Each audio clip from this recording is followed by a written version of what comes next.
We will now start the questions and answer session, and Gary and Alan are there to answer all your questions. We'll start with table 11. Judge, I'm the facilitator for table 11, and one of the citizens has the following question. Why is the beef herd being increased from 400,000 to 1.2 million when it's incurring losses and using subsidies? Why not use these monies more productively?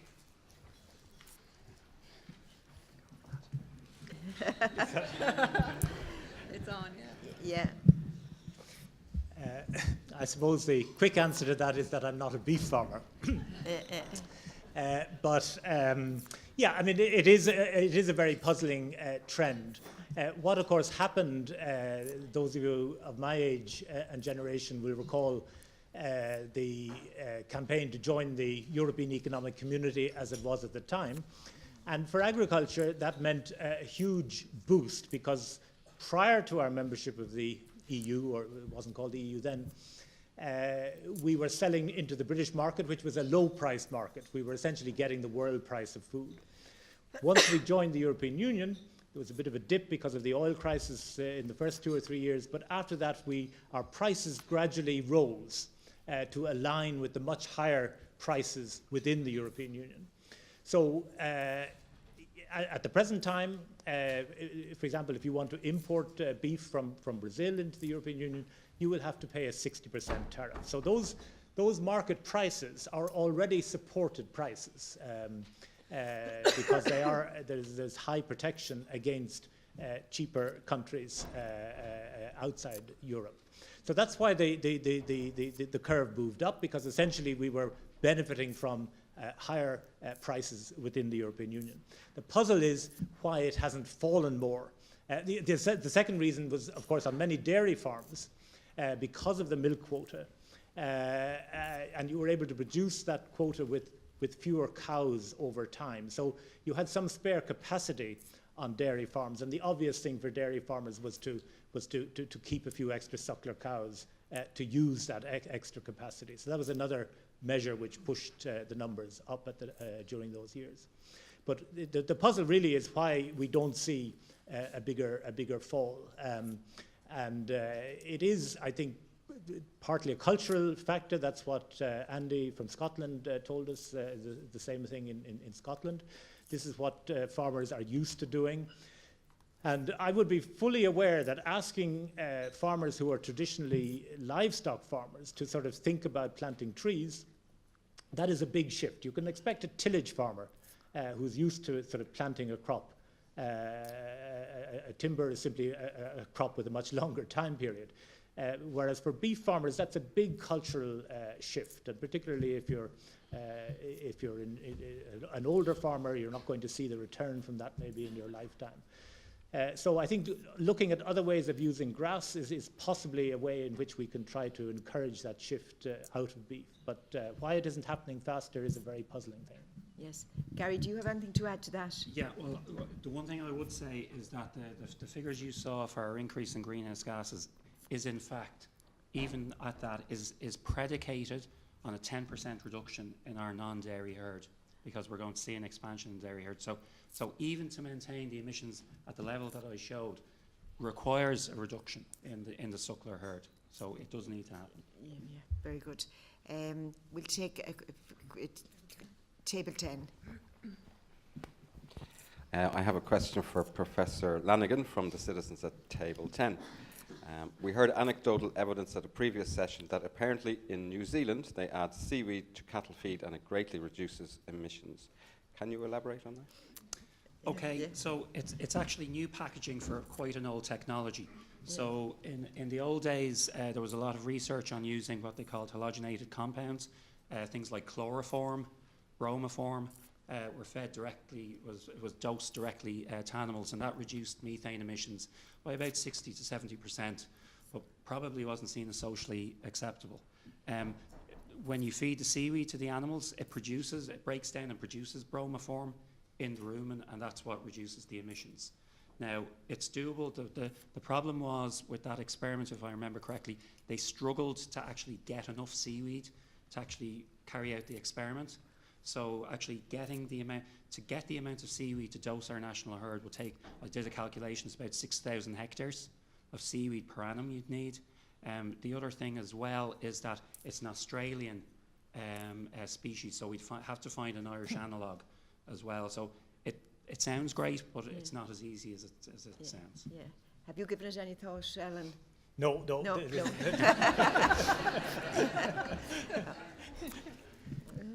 Very good. Yes, from table 12.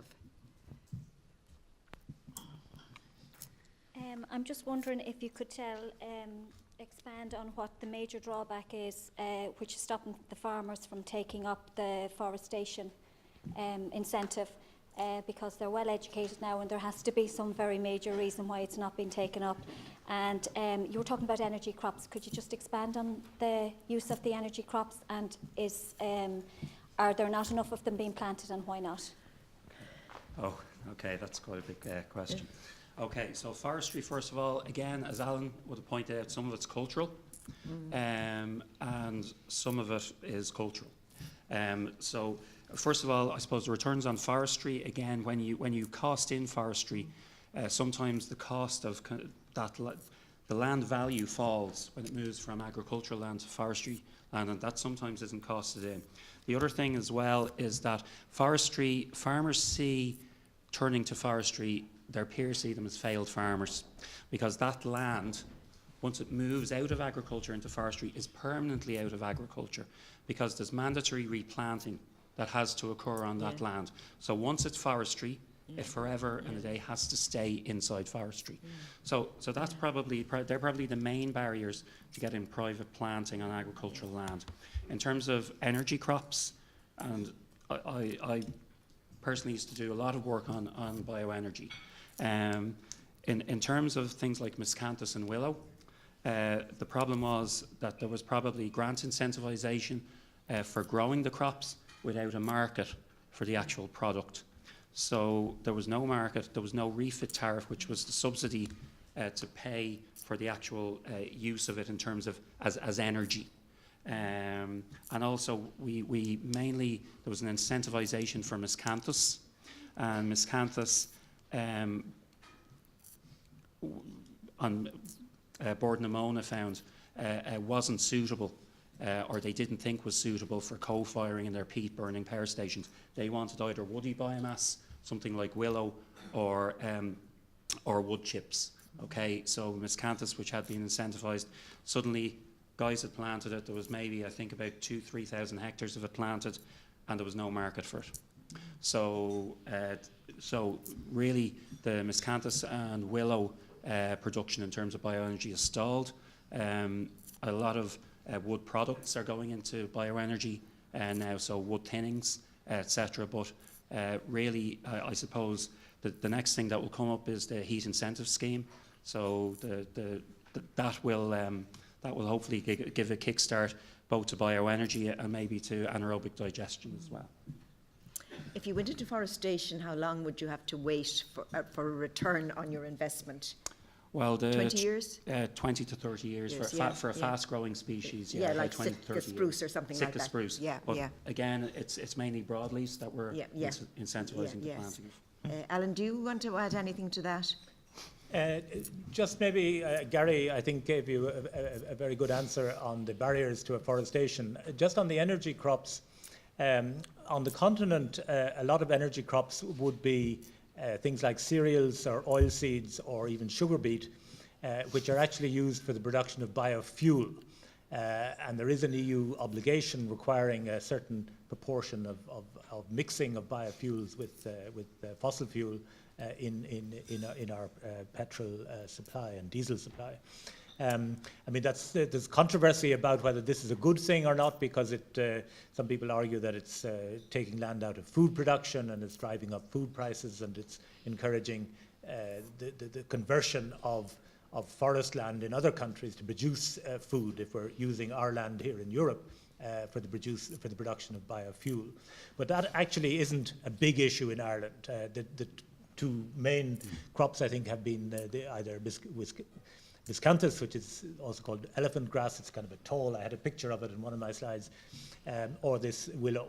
And I think what Gary mentioned there is that some farmers did get their fingers burned on an initial rollout of an energy crop subsidy scheme. They produced the crop, didn't always give them the yields that they had been led to believe, and they couldn't always find a market for it.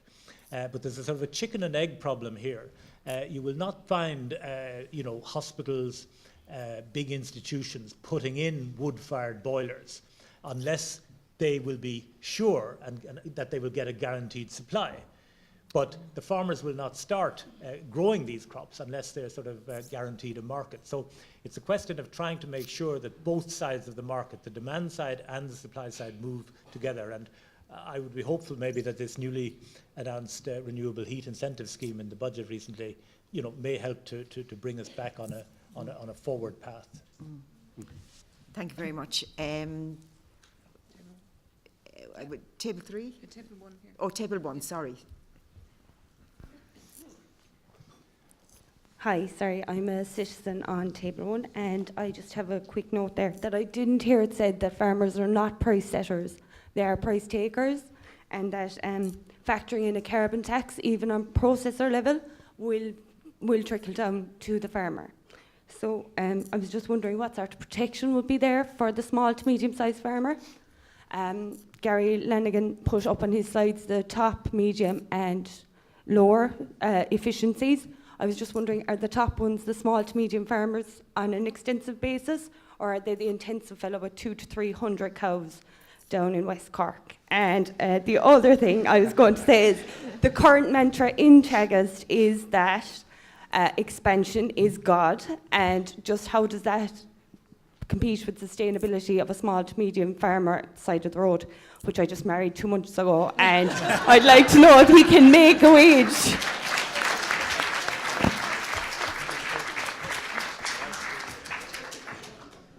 Yeah, excellent questions. The first thing is you're right. So those top third of producers will be a mix of intensive and extensive farmers, but you're right, a lot of them will be intensive, because when you talk about carbon footprint, it's emissions over product. And the more product that you produce, the more efficient you can become, because you're producing the product at a higher rate which you're emitting the emissions. So it's a very good point, and you're correct on that. So scale does tend to reduce your carbon footprint.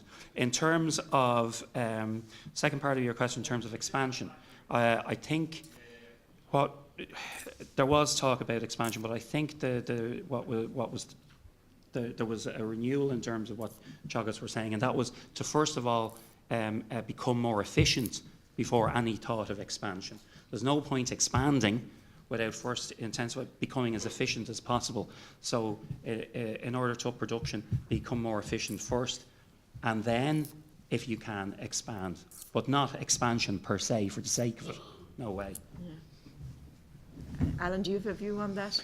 Well, I mean, I think the questioner has put her finger on a very important point. I do agree that if we were to try to cost in these carbon emissions, given that, as you rightly say, farmers are price takers, that would be reflected back in the price that the farmer would receive. And that is because we would be going it alone, if you like. I mean, ultimately, we need to see the true cost of food reflected to the consumer. I mean, it's the consumer who is driving what farmers produce. So if we are talking about trying to reduce livestock emissions, ultimately that has got to be driven by consumers demanding less meat. But if we don't get the international coordination, or even coordination within the European Union to all move on this together, then there is the danger that, as you rightly point out, that there would be a hit on Irish farm income. And that's why I'm suggesting that, as a measure to try to recognise that, we're not trying to, the purpose of the charge is not to collect money from farming. It's not a tax in that sense. We're not trying to increase the burden on agriculture. We're trying to send a signal to make sure that all of the costs involved in production are fully and truly accounted for. So yes, let's collect the money, but maybe recycle it back to farming. As I say, either as a per hectare payment, so adding it to the payments that they get at the moment, or maybe subsidising some more remunerative activities. Because I mean, the fundamental point is that the figures, if you look at those Teagasc figures, which are averages, of course, so there are some farmers who are making money, but there are many farmers who are breaking even, and many farmers who are losing from beef production. So if we were to try to get these farmers to stop beef production, it wouldn't affect their income because they're not making any income from it, but it would reduce their emissions. So that's the sort of the other side of the story that I was trying to get across. Very good. Table 6, yes.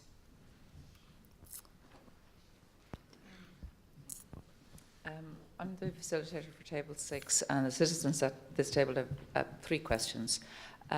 Is there an EU limit or guideline for the amount of animals per acre? Is there an education programme for farmers regarding greenhouse gas emissions and land use options? And the third one, would we have a reduction in the emissions if there was a cap reintroduced on production? If there was a cap reintroduced on production. Oh, yeah. Okay. There's no explicit limit in animals per acre, but there is a de facto limit, and that's based on the amount of nitrogen excreted on pasture as part of the nitrates directive. So while there's no explicit limit, the implicit limit is somewhere between 2 and 3 livestock units per hectare.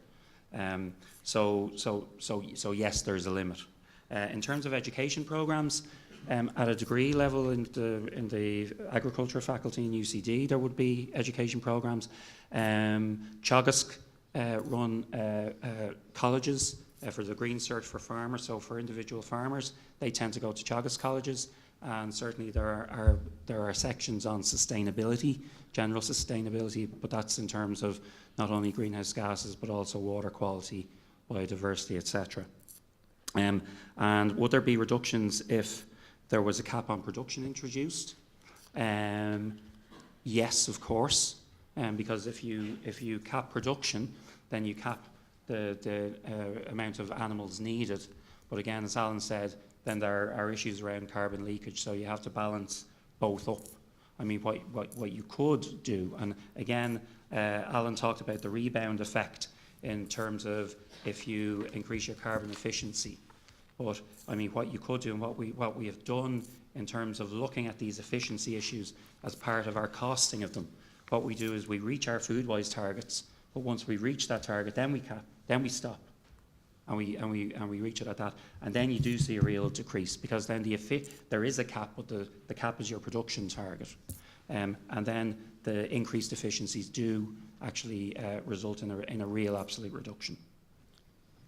Alan, would you like to add? Yeah, well, I think the factual questions were very well answered, but just to make a point of clarification, my view is not to argue that we put a cap on production. That was not my argument. My argument is that we should fully price the costs of producing agricultural products, including these carbon emissions.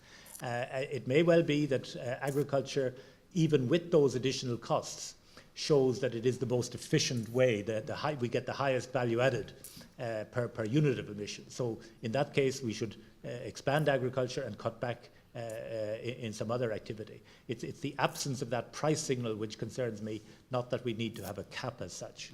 If we did have an EU-wide ETS, for example, and the whole of Europe was put into, the whole of agriculture in Europe was put into an ETS, in fact then Irish agriculture would probably come out very well out of that, because our carbon footprints in terms of milk and beef production compared to the rest of Europe is quite efficient. So if it was done on that sort of a basis, you could probably expand, keep Irish agriculture expanded and reduce inefficient agriculture in other parts of the EU. An ETS in relation to agriculture? Yeah. Yeah. Table 14, please. Thanks, Judge. I'm facilitator at Table 14, and the citizens have 3 questions. The first two questions are to both Professors Lanigan and Professor Matthews, with the third question to Professor Lanigan, please. Question one, what are the alternatives for the future of farming that you would choose? Two, looking to the medium to long-term future, do you think Ireland should invest in the research and development of cellular agriculture, i.e. cultured meat, like the Netherlands and the USA are? And question three to Professor Lanigan, Foodwise 2025, the Food Harvest Development Plan, has the likes of Tesco, Kepac, Irish Dairy Board, Kerry Group, etc. on the committee.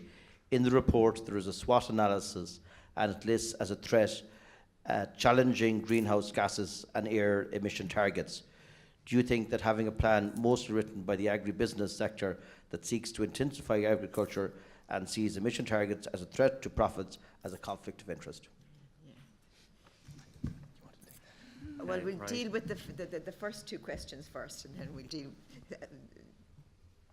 Okay, so alternatives for farming. I don't know if you mean there alternative strategies, or if you mean the actual mitigation options that we want to put in place. If it's the actual options that we should adopt, then there's a range of them. So again, Alan talked about it in enhancing sequestration, and certainly removing, we won't get at this deal, but certainly post 2030, removing this 5.6% limit on the amount of sequestration we can do, and we can do a lot more. In fact, the 20 to 35% offsetting with carbon sequestration that we thought we could do is probably actually bigger, because we didn't factor in rewetting of peat soils in that. So that would be one of the biggest issues. Certainly in terms of nitrogen management, it's extremely pliable. So cutting back on fertiliser, changing fertiliser type would be very efficacious. Of course, getting a hold of these novel fertilisers can be difficult, as calcium ammonium nitrate, which is our main fertiliser of choice, is quite expensive, but it also makes a lot of profit for the industry. So they would be a couple of the things that I would do. In terms of should we invest in cellular technology, yes, I know stem cell technology is taking place in the States and in the Netherlands at the moment. They're coming out with a burger, I think, in about on the market in about 18 to 24 months' time at €11 a burger. Is this a veggie burger? No, this is A meat. burger, This is grown meat. However, that's very different to generating a steak. So, but I think some of it might come on stream. I think certainly in the medium term, it's going to be very expensive, and whether it ultimately replaces real meat, I would have my doubts. But there'll probably be a niche market. In terms of the last point, in terms of Foodwise 2025, yes, it was an industry-led. Program, led by the producers, led by retailers, led by involving Board BIA as well. It does have those targets. To be quite honest with you, as the Agriculture and Food Development Authority, our job, and particularly within the environmental arm of that, is to, within those targets, if they are happening, and that expansion is happening, it is happening anyway. We have to respond to that and develop strategies that will allow us to reduce our emissions in the context of that expanded production. Very good. Alan? Well, I have nothing to add on the cellular meat. That's beyond my ken. But I mean, just in terms of I think the question was, what alternatives are there for the future of farming? And, I would be very confident in the ingenuity of our farmers. As I say, at the moment, farmers respond to signals from the marketplace. And, they're very good at making plans in terms of, how best to use the resources at their disposal. My feeling is just if we could make sure that we send the full set of signals to farmers, they will make, and they make decisions on that basis, they will make the best use of our land. I'm not going to, I think it's not a sensible approach to try to sort of say what we will be producing in Ireland in 2050. I look at other countries, we talked about New Zealand before. New Zealand, from almost nothing, developed a $1 billion a year export industry in kiwi fruit. Now, I'm not suggesting that Irish farmers are going to start growing kiwi fruit, but I mean, you just cannot identify in advance, where the opportunities are going to arise. But we do have many advantages in terms of our climate, our land base, and indeed the skills and so on of our farmers. Make sure we give them the right signals, and I'm quite sure they'll do the right thing. Very good. Table 5, yes, 5. I was just trying to see the number. Thank you. Thank you, Judge. I'm the facilitator for Table 5. The citizens at this table have asked me to ask 4 questions, and there is a 5th question that one of the citizens would like to put to the panel himself. First question for both members of the panel. If you were in charge, what one recommendation would you make to make Ireland a leader in tackling climate change? The next question is, are there contradictions between Foodwise 2025 and Ireland effectively tackling climate change? If so, what are they? Why do we import fertilisers when through the brown bin collections we have an enormous source of ingredients for fertilisers? The 4th question, are we actively encouraging organic farming as a growth business model? And if not, why not? And should there be greater investment in this area? Very good. Do you want to share the questions or? Well, I mean, the one recommendation I hope I managed to communicate, to me, it's making sure that we have a signal on carbon so that we incentivize farmers who are sequestering it and offsetting it, and that we make sure that the cost of those emissions are reflected in the decisions to expand that farmers might take. So that would be my answer, I think, on the Foodwise as well. I mean, Foodwise, as a plan, it was a sort of, it was in a sense where the industry would like to see itself in 2025. But I think Gary is right. What actually is happening on the ground is driven much more by the market realities than by anything that's written in the document as such. So I perhaps would downplay the importance of Foodwise and just look at where are the signals that farmers are responding to. Fertilizers, Gary, I leave to you. And yes, I mean, there is support for organic farming. It comes through what we call Pillar 2 of the CAP, the Rural Development Programme, and farmers get payments and support under that. Gary might like to talk a little bit about the research side, because I think that's probably the area that we could beef up a little bit more. Yeah, so in terms of fertiliser, you can use your brown bin, your composting as fertiliser, but it's the sheer scale of the amount of fertiliser required for, say, good grass growth, say on a dairy farm that has 2 livestock units per hectare, or a tillage farm growing spring barley or winter wheat. All those brown bins, you could put them into a central composter, and that would offset a certain amount. I don't know off the top of my head how much, but you would still need synthetic fertiliser to particularly on tillage systems to keep to maintain your crop yield. In terms of organic farming, certainly we don't do a huge amount of pure organic farming, but certainly we have looked at our organic systems in the past, particularly on some of our farms down Solihead, where we look at the introduction of clover and non-use of chemical fertilisers. So there certainly has been a lot of research into the past in terms of how we can optimise or minimise the amount of inputs into farming. So certainly there has been research out there. In terms of one recommendations, I would say yes.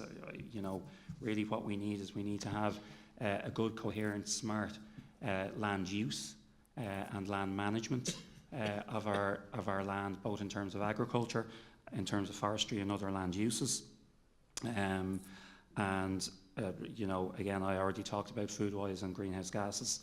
The market has already answers that. I mean, the expansion is occurring.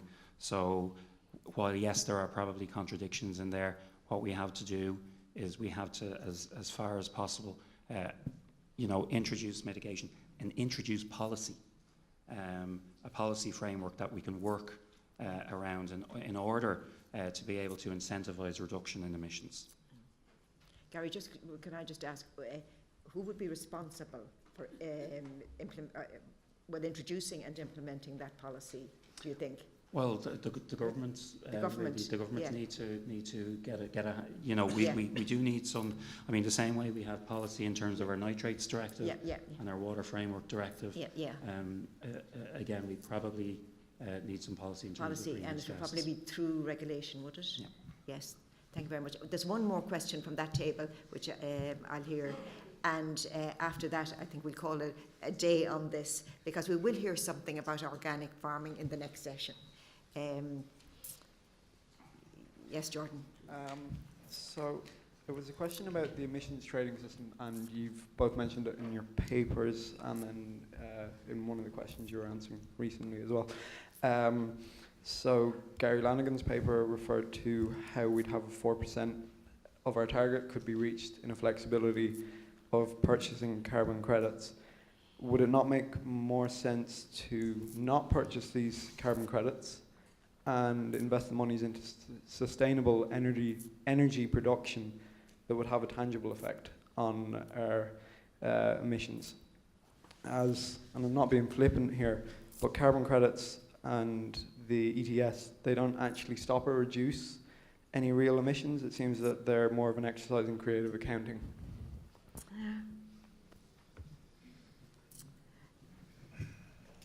I think John Fitzgerald will say something about the ETS in his paper tomorrow. I don't know whether you have read it. I mean, and the problem with the ETS is it's under an EU directive, isn't that right? It's under an EU directive, and the problem is the price of carbon has made it relatively, up to now, made it relatively cheap to use these flexible mechanisms. Yes. There is a proposed floor, I think about €28 per tonne, due to come in soon enough. And in order for an ETS to work properly, you do have to have a floor price on the price of carbon. Otherwise, yes, it does become an accountancy, it can become an accountancy mechanism. But also there are flexible mechanisms in there that do work, like the clean development mechanism, you know, where you encourage clean development in other countries. So I wouldn't be as flippant to say it's all a paper exercise. Alan, have you any comments on that? Yeah, I mean, it's a very good question, but I just have a feeling that to answer it, we'd have to get into very technical issues, because there's different ways in which you have flexibilities. One is the flexibilities for the overall national targets in terms of trading or using international credits, but then you have the flexibilities within the land use sector. So that is something which has been discussed in Brussels. You know, should we be allowing offsets from the land use sector to offset not just agriculture but all of the emissions in the so-called non-ETS sector? And there would be some people who would be concerned that if we make it too easy to use our offsets from forestry in particular, that we would simply reduce the incentive to push ahead with the energy and the transport transitions which you've been grappling with up till now. So, I mean, I know the debates, but I think to get into it would probably take us a little bit away from agriculture. Yes. Very good. Thank you very much. Thank you both very much. It's been a really, really interesting session. Difficult to take on board, well, at least I find that. And but I feel I understand matters an awful lot better. Thank you very, very much.